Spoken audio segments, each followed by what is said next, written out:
E eu encontrei essas 9 divinas, tremendas palavras. Você quer saber quais são as minhas 9 palavras que salvaram o meu casamento? Eu acho que eu estou certa, mas eu posso estar errada?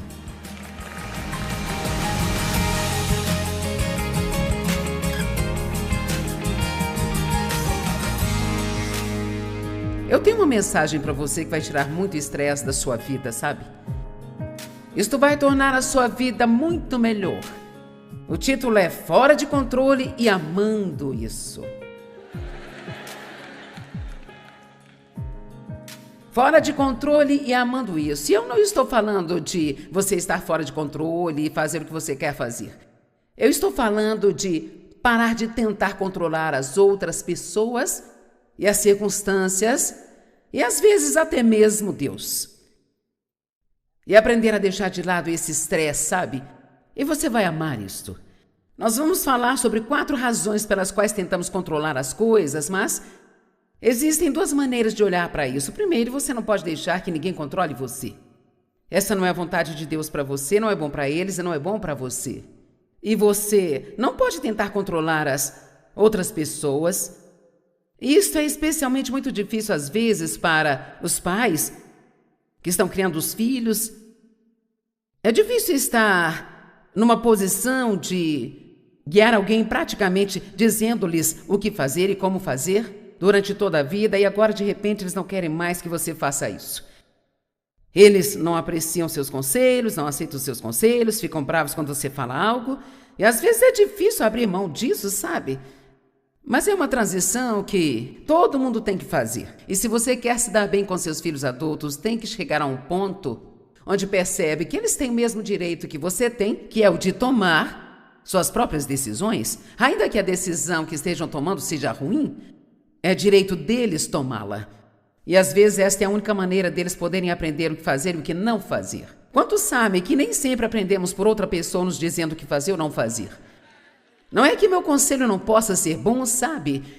Mas muitas vezes as pessoas têm que aprender passando pelas coisas. Mas eu quero começar contando uma história. Dave e eu íamos numa igreja há muitos anos atrás e eu não sei se você sabe ou não, mas tem igrejas que às vezes têm uns cliques como o mundo lá fora. Sabe como? Sabe, há um certo grupo que se você quer estar na lista de quem é quem na igreja, então você precisa estar nesse grupo, sabe? Bem, eu não sabia nada naquela época como eu sei hoje. E eu ainda era muito insegura por causa das coisas que havia passado na infância. Eu estava procurando significado, procurando valor e assim, quando nós estamos fazendo isso, muitas vezes nós achamos que nosso valor aumenta se nós pudermos ser amigos de alguém que achamos que é a pessoa certa para ser amigo, sabe? Então, eu queria entrar naquele certo grupo de pessoas lá da igreja e eu vou te dizer, eu trabalhei muito duro nisso. Eu manipulei, eu fiz elogios às pessoas certas, eu liguei para as pessoas certas, eu fiz tudo que as pessoas certas queriam que eu fizesse. Eu queria que Dave fosse um líder na igreja, eu não sabia se ele queria isso, mas eu queria.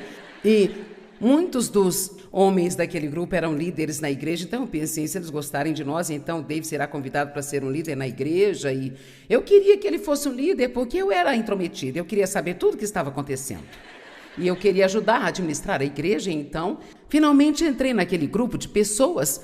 Mas se você começa um relacionamento permitindo que as pessoas te controlem, então você sempre terá que fazer o que você fez para conseguir aquele relacionamento. E eventualmente você se cansará disso. Bem, em 1976, Deus tocou a minha vida, eu fui cheio do Espírito e Ele me chamou para começar a dar um ensino bíblico. Bem, sabe aquelas pessoas com quem eu trabalhei tanto para conseguir um relacionamento? Foram as primeiras a virarem as costas para mim e não querer mais nada comigo.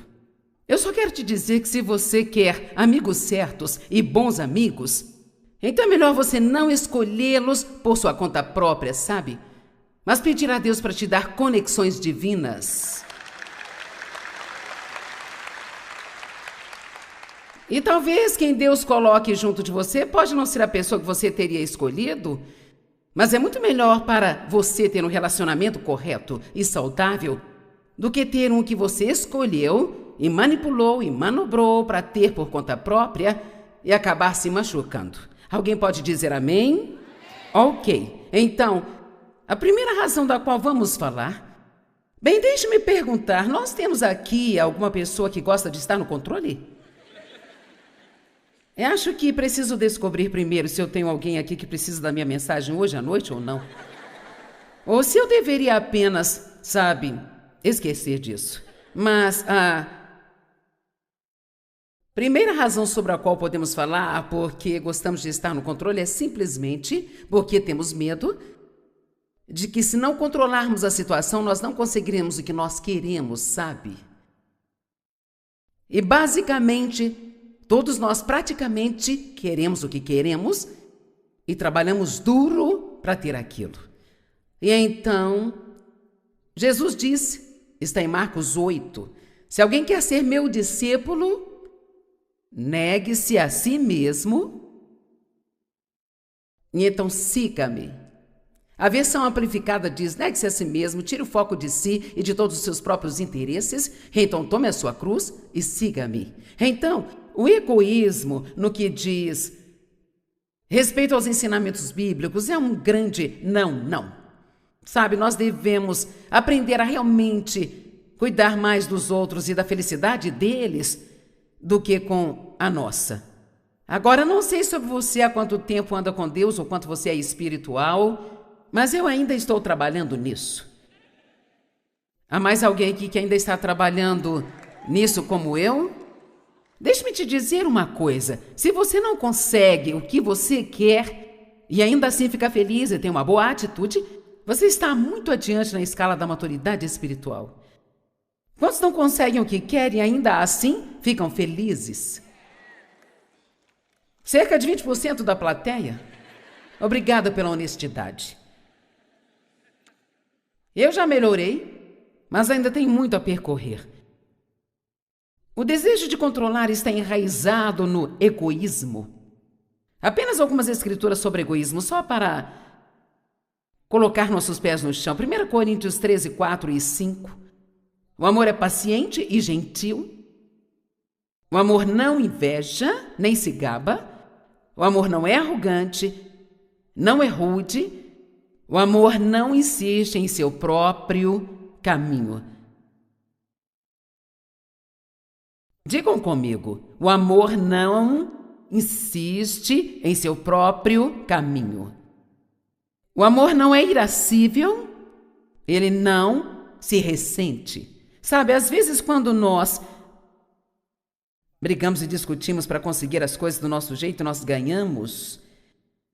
Na verdade, nós não ganhamos, nós perdemos.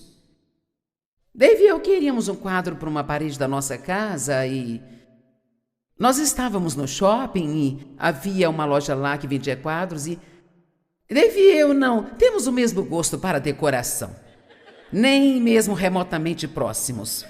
Dave quer que tudo na sala se destaque, eu quero que tudo combine e se misture também. E então ele viu um quadro que realmente gostou, mas eu olhei aquilo e eu achei que ia ficar horrível na parede, porque aquilo não tinha nada a ver com nada do que havia na sala.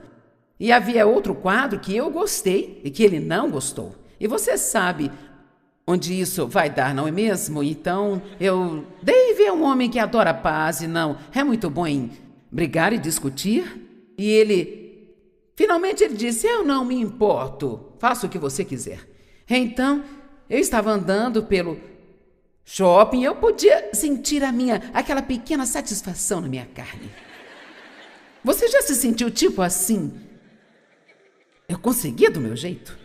Mas sabe, eu ouvi o Espírito Santo dizer, você acha que ganhou, mas na verdade você perdeu. Porque a maneira como eu fiz aquilo não foi uma maneira divina. Deus quer que a gente se deleite, permita que Ele nos conceda os desejos do nosso coração. Ele não quer que a gente manipule, tente controlar as situações, sabe? Porque se você conseguir o que quer dessa maneira, então, na verdade, você não ganhou, você perdeu. Você pode ter conseguido o que você queria, mas desagradou a Deus com a maneira como conseguiu aquilo. Filipenses 2:3 diz: não faça nada por ambição egoísta ou presunção, mas com humildade tenha os outros como mais importantes do que a si mesmo. Isso não significa que você não seja importante, todos nós somos, mas nenhum de nós neste lugar é mais importante do que o resto das pessoas aqui. Amém? Vamos falar sobre o orgulho daqui a pouco. Eu não sei se você quer falar de orgulho, mas nós vamos falar de orgulho por um tempo. Deixe-me fazer uma pergunta. Por acaso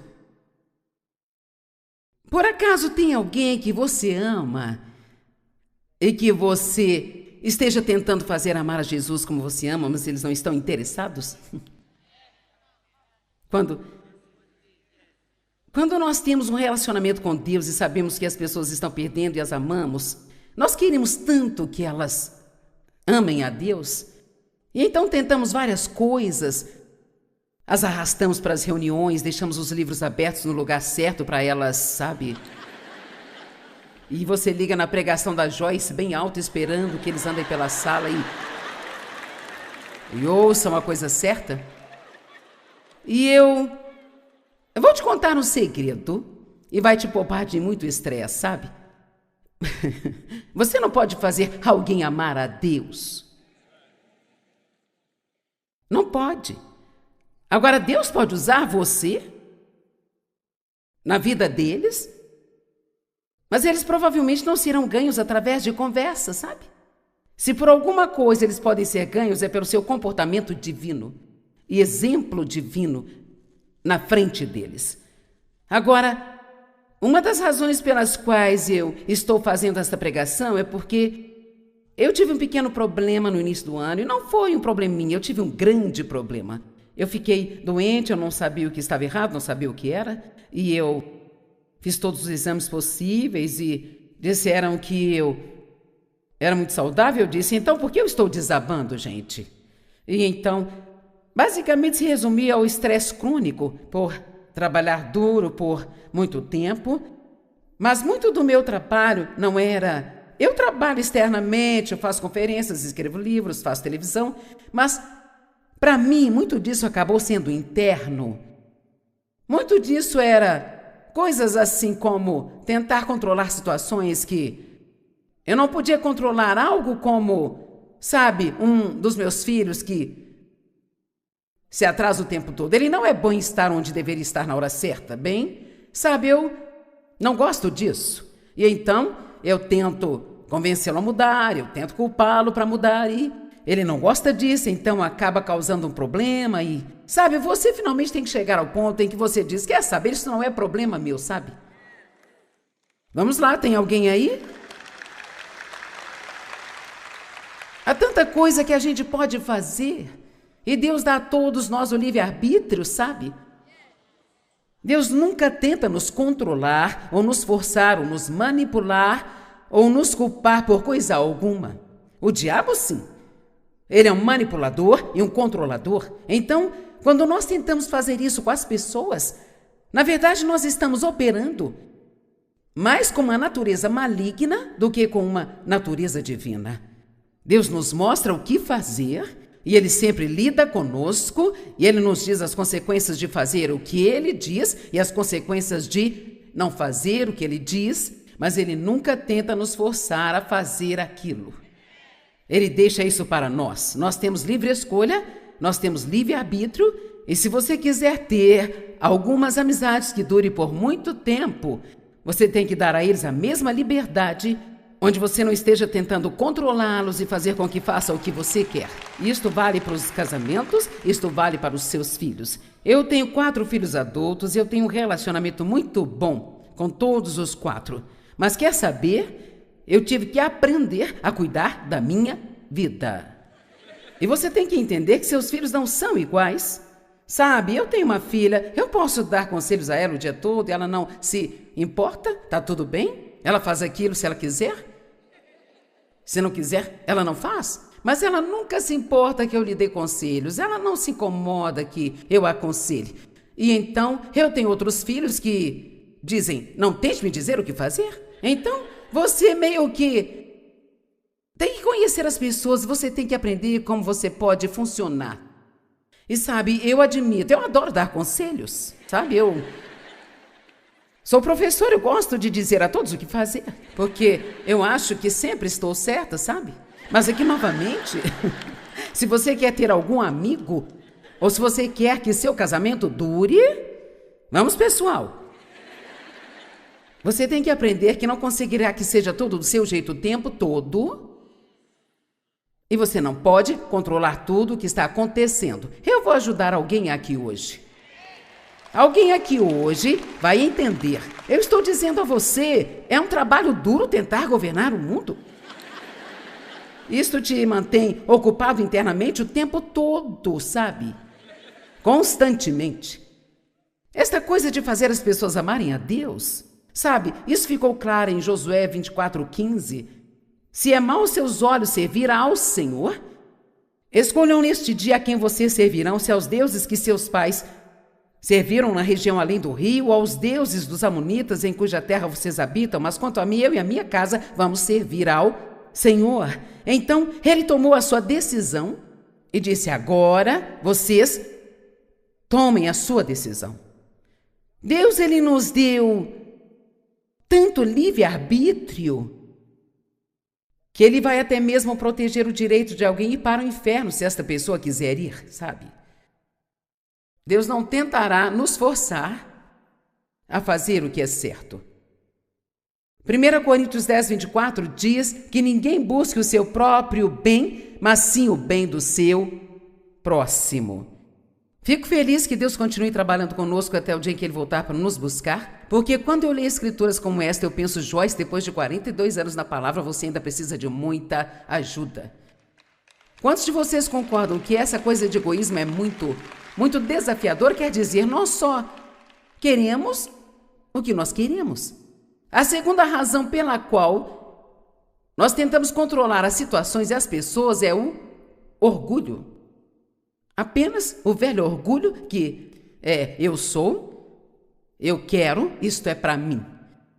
Nós não gostamos das decisões que as pessoas estão tomando, porque temos certeza de que se elas fizessem o que achamos que deveriam fazer, suas vidas seriam muito melhores, porque afinal, nós sabemos mais do que qualquer outra pessoa.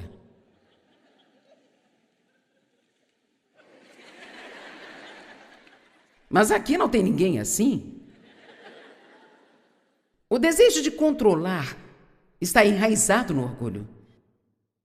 Romanos 12:3, pois pela graça dada a mim, eu quero que todos entre vocês não pensem mais de si mesmo além do que deveria. Agora, aqui não diz que você deve ter uma opinião ruim de si, mas diz não pense de si mesmo mais do que deveria, ou outra maneira de dizer é não se ache melhor do que outras pessoas. Não pense que é mais inteligente do que as outras pessoas. Eu posso garantir que tem algumas coisas que você consegue fazer, que outras pessoas não conseguem, mas aqui está a parte que esquecemos. Há também coisas que elas conseguem fazer que você não consegue. Vou repetir, no caso de alguém não ter escutado, sabe? Como, por exemplo, a razão pela qual tantos casamentos encontram problemas é porque as pessoas se casam e então elas tentam mudar a outra pessoa para ser como elas são. E a questão é que você geralmente se atrai por alguém que tem aquilo que você não tem. E a ideia de Deus é que quando os dois se tornam um, então eles se tornam uma pessoa completa, porque o David tem dons e eu tenho dons, mas eu passei os primeiros não sei quantos anos do nosso casamento tentando fazer com que ele fizesse o que eu queria que ele fizesse. Eu posso te garantir que isso não funciona, as pessoas se ressentem de você. Vamos lá, as pessoas se ressentem de você quando você tenta controlá-las. E mesmo que você consiga fazer isso, este nunca será um relacionamento saudável. Então eu diria que o nosso casamento provavelmente começou quando nós apertamos as mãos um dia e dissemos um ao outro, eu aceito você do jeito que você é e eu não vou tentar mudar você.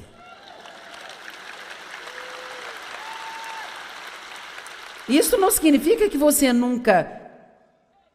Sabe, se eu estivesse me comportando mal, Dave, me corrigia. Não significa que vocês nunca deram conselhos um ao outro, mas há uma diferença nisso e tentar fazer alguém ser do jeito que você quer que eles sejam, sabe? Vou te contar um segredo. Deus quer que nós amemos as pessoas como elas são, não do jeito que queremos que elas sejam. Amém? E isto entra em jogo quando pensamos nos nossos filhos. A Bíblia diz: ensine a criança no caminho que ela deve andar, de acordo com o seu próprio dom individual, ou inclinação, ou personalidade. Não há nenhum lugar na Bíblia que diz que um pai deve tentar fazer com que os filhos façam o que ele quer que façam. Deus nos deu os filhos, mas eles são dele. E ele quer que nós descobramos quais são os seus dons, que os ajudemos a decidir pelo que Deus deseja que eles façam e não tentar viver os nossos sonhos frustrados através dos filhos, sabe? E muitos pais fazem isso. Quantos filhos são apenas... Eles são miseráveis porque estão fazendo algo por causa da mãe ou do pai? Porque é isso que a mãe e o pai querem, mas não é o mesmo que eles querem ou gostam, sabe? Então, você vai aproveitar a sua vida muito mais se você der às pessoas a liberdade de tomarem suas próprias decisões. Agora, obviamente, não estou falando de uma criança de 3 ou 4 anos. Você não pode simplesmente dizer: querida, eu só quero te liberar e você pode fazer o que quiser. Estou falando do ciclo da vida. Quando seus filhos estão se tornando adolescentes, você tem que dar a eles um pouco mais de liberdade, e um pouco mais de liberdade, um pouco mais de liberdade. E eu posso te dizer que quando eles estiverem entre 18 e 21, é melhor estar pronto para deixá-los ir. Porque algo acontece em todas as pessoas nesse momento e eles querem uma independência. Eles querem até o direito de cometer seus próprios erros. Quantos de vocês têm dificuldade em deixar seus filhos cometerem seus próprios erros? É desafiador não se envolver nisso, não é mesmo? Sei exatamente o que você quer dizer. Isso nunca para, não importa a idade que tenham. Nós não gostamos das decisões que as pessoas tomam e estamos absolutamente certos de que nós faríamos um trabalho melhor do que elas. Pela graça de Deus, quero que todos entre vocês não pensem de si mais do que deveriam pensar. Aqui, novamente, Deus não quer que você tenha uma má opinião de si mesmo. Não pense menos, mal, pensamentos condenatórios sobre si mesmo. Mas é bom dizer a si mesmo algumas vezes por dia: sabe, eu não sou melhor do que ninguém. Tem coisas nas quais eu sou bom, mas há coisas nas quais eles são e eu não sou bom. Então há coisas em que eu sou boa e em que talvez o Dave não seja bom. Há um monte de coisas nas quais ele é realmente bom e que eu não sou. E geralmente quando estamos tendo problemas com relacionamento, o orgulho está sempre na base. Na verdade, você não consegue ter uma discussão se o orgulho não estiver envolvido. O orgulho está envolvido em todo divórcio e geralmente os dois pensam que estão certos e nenhum deles está disposto a considerar que pode estar errado. Quando finalmente cheguei ao ponto em que eu encontrei essas 9 divinas e tremendas palavras, você quer que eu diga quais são as minhas 9 palavras que salvaram o meu casamento? Acho que eu estou certa, mas eu posso estar errada.